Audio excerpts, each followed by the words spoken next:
자, 67번 문제는 벤더 게스탈트 테스트라는 BGT 검사에 대한 설명입니다. 옳지 않은 것은입니다. 9가지의 도형을 보여줄 테니까 그대로 도형을 그리는 겁니다. 도형을 그리는 것을 우리가 BGT 검사에서 이야기하는데요. 두뇌의 기질적인 손상 유무를 밝히기 위한 목적에만 사용이 가능하다. 아닙니다.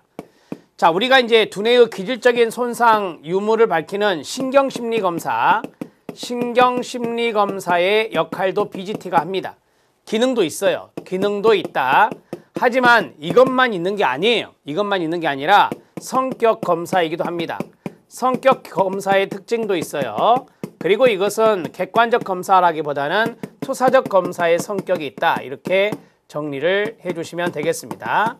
1번에 목적에만 사용이 가능하다. 그 대목이 틀렸습니다. 정신지체, 지적장애가 있는 피검자에게 사용할 수 있습니다. 그림을 그리는 거니까요. 문화적 요인이나 교육적 배경에 별로 영향을 받지 않습니다. 그림을 그리는 거니까 문화적 요인이나 교육적인 배경 별로 영향을 주지 않습니다. 그 다음에 언어 표현 능력이 없는 피검자에게 유용하다. 왜 그럴까요? 그림으로 그리는 거니까요. 여기 세 가지는 그림으로 그리는 검사이기 때문에 그림으로 그리는 검사이기 때문에 그렇다. 이렇게 이해하면 쉽습니다. 자, 이렇게 해서 정리하시고요.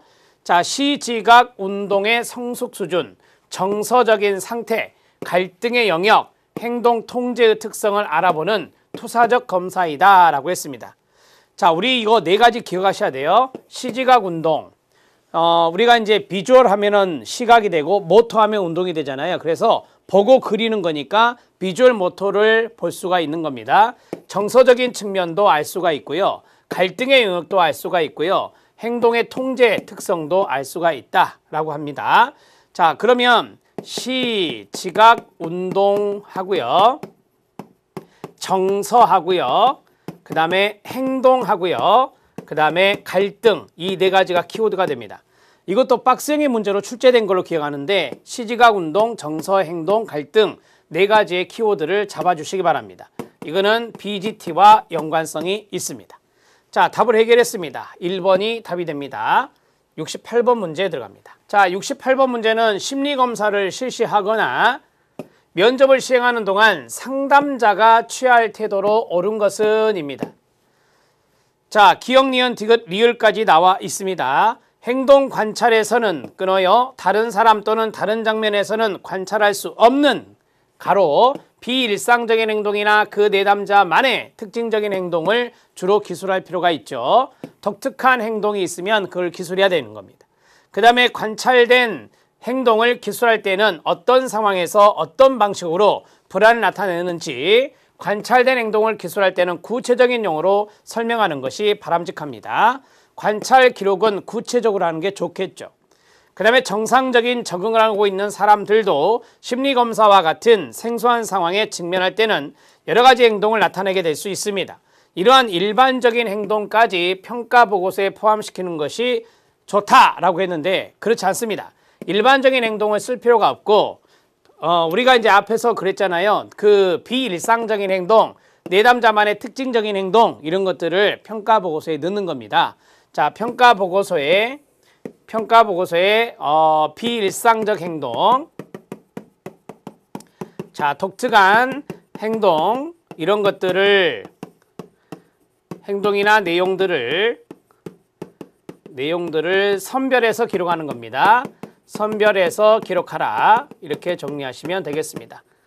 자, 일반적인 행동까지 다 이제 기록할 필요 없어요. 평가 보고서에는. 그래서 디귿이 잘못되었습니다. 자, 리을 들어가겠습니다. 리을입니다. 평가 보고서에는 끊어요. 주로 내담자의 특징적인 행동 나오죠. 특징적인 행동과 심리검사 결과뿐만 아니라 외모, 면접자에 대한 태도, 의사소통의 방식, 사고, 감정, 과제에 대한 반응에서 특징적인 내용까지 포함시키는 것이 좋습니다.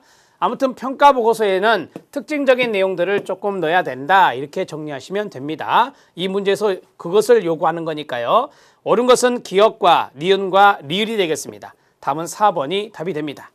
자, 68번 문제 해결했고요. 69번 문제 들어가도록 하겠습니다. 자, 69번 문제는 HTP 검사입니다. 집, 나무, 사람 그림 검사인데 이런 순서대로 그립니다. 집을 그리고 나무를 그리고 사람을 그리게 되는데요.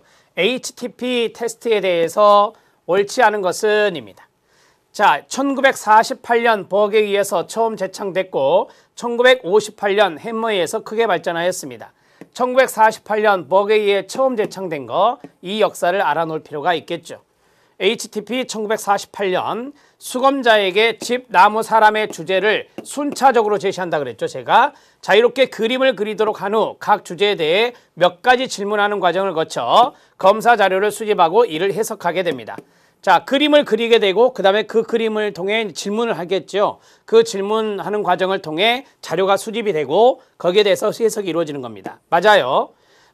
가장 먼저입니다. 도화지 한 장을 세로로 제시하면서 집을 그리세요 라고 했습니다.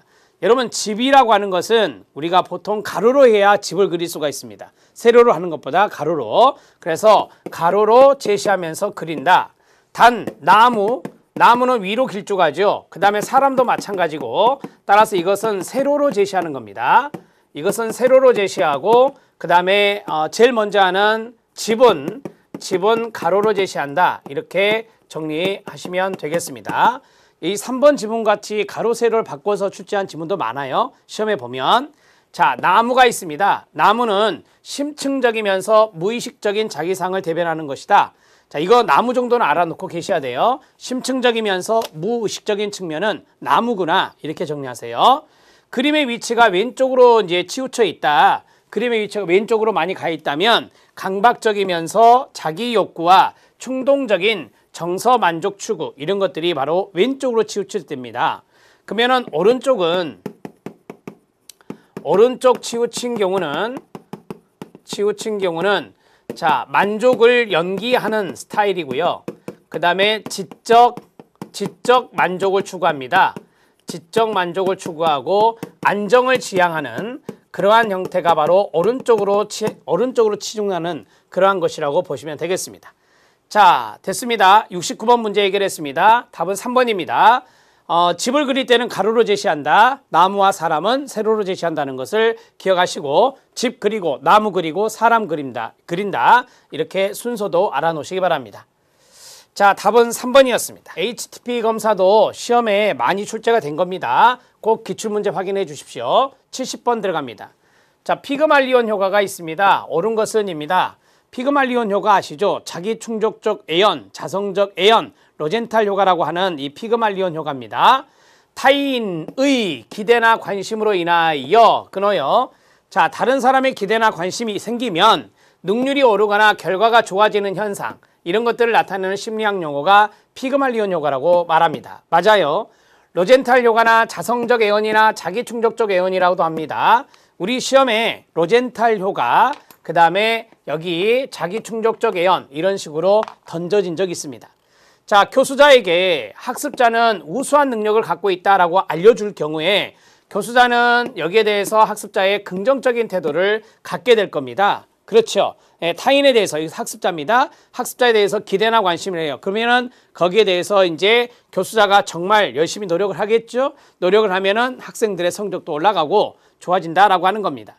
기대감을 가진 교수자는 학습자의 능력 향상을 위해 노력을 합니다. 자, 효과적인 결과를 보이지 못한다가 아니라 보여야죠.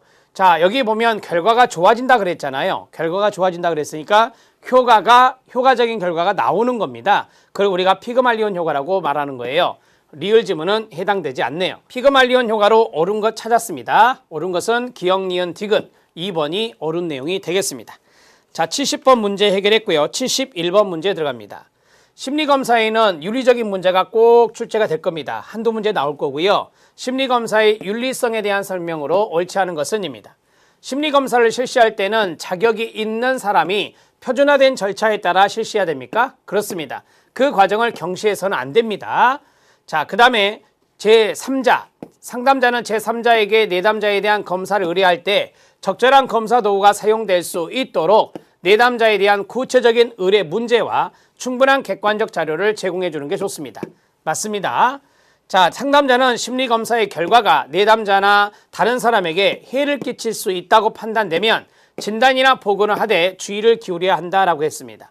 여러분, 여기에서 내담자에게 해를 끼친대요. 다른 사람에게 해를 끼친대요. 결과가 그러면 진단이나 보고를 하면 안 됩니다. 진단, 보고 하지 않는다. 이렇게 보면 돼요. 진단, 보고 하지 않는다. 자, 아무래도 이제 여러분들이 윤리강령적인 부분을 좀 봐야 되겠죠. 윤리강령에서 심리검사에 보면은 이런 내용들이 있습니다. 내담자에게 다른 사람들에게 해를 끼칠 수 있다고 판단된다면 진단, 보고를 지양한다라고 되어 있습니다. 꼭 보시고요. 확인해 주시기 바랍니다.